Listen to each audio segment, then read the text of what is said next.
Paskitish. Baliw, lolo.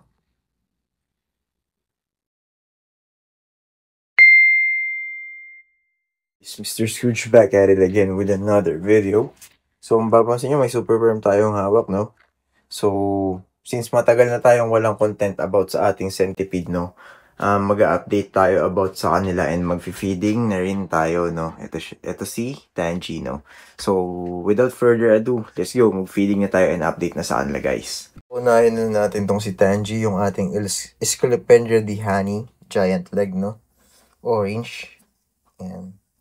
Orange leg. Ayan, laki ni Tangy, di ba? So, bigyan natin siya ng jumbo na super worm, no?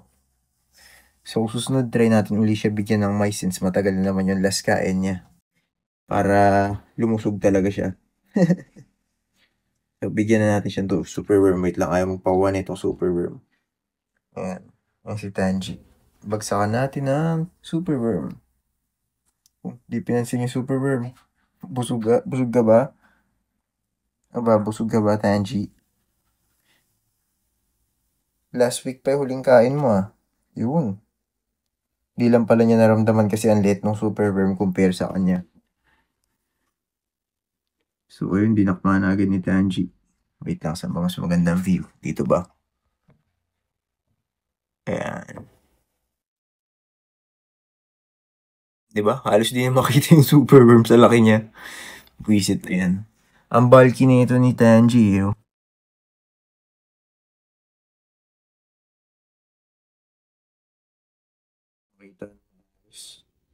So, ayan. Simple update lang din kahit sa ating mga centipede no una-una na dito kay Tangy. Papansin nyo, napakalusog niya. So, proceed na tayo sa ating next centipedes. Ito naman na yung ating Scolopendra subspinipes, no? Ayan, yellow leg. Diba, ang ganda na ng coloration niya. Laki na rin niya eh. Ito siya compare sa hands ko.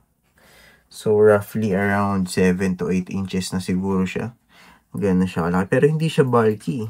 Feeling ko male to eh. Anipis ng katawan niya kahit lagi naman nagpo-food trip. Di siya kasing kapal nung Scolopendra subspinipes red natin, no? Pero, yeah. Actually, sabay sila nag-molt. Kakamot lang nila last 2 weeks ago, no? So, try natin kung kakain na sila ulit. Bagsakan na natin to. Takaw na ito eh. Hindi nagpapahiya to sa takedown, guys. Hindi nagpapauli. Siyasagupa niya na yung super worm. May nakaharang pang moss sa bibig.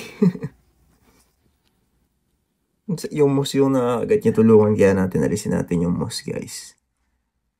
Ayan, para walang sagabal. Food trip siya, oh. Walang palaging super worm.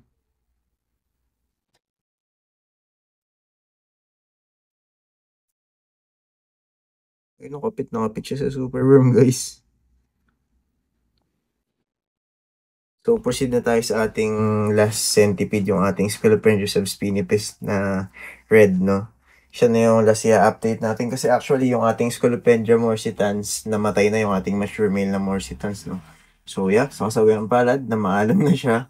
Hindi ko na mataxidermy yun since malambot yung carapace ng ano eh, ng centipede, tsaka late ko na nakita. So, kinakain na siya ng mga springtails. So, proceed na tayo sa ating last centipede, yung ating Scolopendra subspinipes na red. So, tara na, kunin natin siya, guys. So, ito naman yung ating Scolopendra subspinipes red. Nasa loob na ito. Alisin lang natin itong corkbark na to. Ayan siya, ba diba? So, kung mapapansin nyo, nagigets nyo na siguro kung ba't ko sinabing mas bulky to kumpara dun sa ating yellow leg, no? Diba, ang kapal ng katawan nito. So, feeling ko, based sa pagtingin ko sa body nila, parang female to. Since malapad. Uy, saan ka pupunta? Nagtago mo, wala sa mood kumain, guys. Try nating palabasin. Kunin ko lang to super worm, guys. Wait lang. Try ko muna siyang palabasin, guys. Alisin muna natin itong water dish niya. Ayun siya, parang baliw. Lolo ko to. Ito, ayaw ko dito. Napakalikot na ito eh. Ayun o, di ba? Paka-skittish. Baliw, lolo. Oo ngayon o. Talagis na yung praning. Ito, napakalikot nyo. Ano, wala ka pa ba sa mood kumain? Wala pa siya sa mood ata kumain, guys. Ayaw niya tirahin yung super worm eh. Usually, pag ready na kumain yan, banat lang ng banat tong tokmol na to eh. So, balik ko na yung hide niya at baka makatakas pa to. Ayan, pasok na yan dyan sa hide niya. Or sa ilalim ng water dish. Baliw to, ulo. Pero kumain to actually last week eh. Yan o. Lapad ng katawan niya. Feeling ko female siya based sa lapad ng katawan niya. Pero I don't know. Hindi ko pa naman sila nag-gender eh. And wala naman akong bala kasi mag-breed kaya di ko gender. Hindi kasi sila katulad ng tarantula na mas mahaba buhay ng female, no? Yung male and female ng centipede is same lang yung length ng buhay nila, no? So, wala akong pakialam kahit male or female sila. Si Tanji lang yung gendered nating centipede, no? So, siya lang yung alam nating female. So, ayun lang guys. Ayaw kumain na itong baliw na to. So, kayaan na natin siya makapag-settle ulit. Nabulabog ko ata, no? So, I think hanggang dito na lang guys for today's video. And thanks for watching. Bye-bye!